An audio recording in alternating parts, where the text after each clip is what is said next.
একবার ছাড়পত্র পেয়ে পরদিন ভোরেই আবারও হাসপাতালে ভর্তি হয়েছেন কিংবদন্তি শিল্পী সাবিনা ইয়াসমিন। তিনি চিকিৎসকদের নিবিড় পর্যবেক্ষণে রয়েছেন।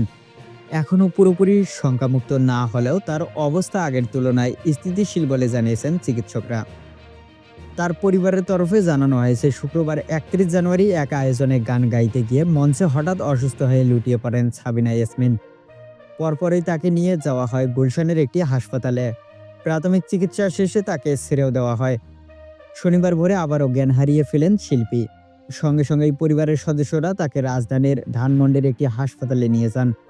সেখানে প্রয়োজনীয় পরীক্ষা নিরীক্ষা শেষে জ্ঞান ফিরলেও তার ছাড়পত্র মেলেনি। আপাতত কয়েকদিন তার ঠিকানা হাসপাতালেই, এমন ইঙ্গিত দিয়েছেন চিকিৎসকরা। ২০২৩ সালের শেষ দিকে অস্ট্রেলিয়ার সিডনি, মেলবোর্ন ও ব্রিসবেনে একাধিক স্টেজ শো করেন সাবিনা ইয়াসমিন। এরপর তাকে মঞ্চে দেখা যায়নি।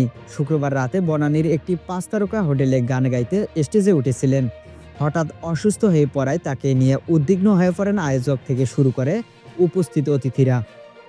এদিকে শিল্পীর হাসপাতালে ভর্তির খবর শুনে শুভাকাঙ্ক্ষীরা নানা মাধ্যমে খবর নিচ্ছেন, তার শারীরিক অবস্থা জানার চেষ্টা করছেন। সাবিনা ইয়াসমিনের পরিবারের সদস্যরাও তার সুস্থতার জন্য দোয়া চেয়েছেন।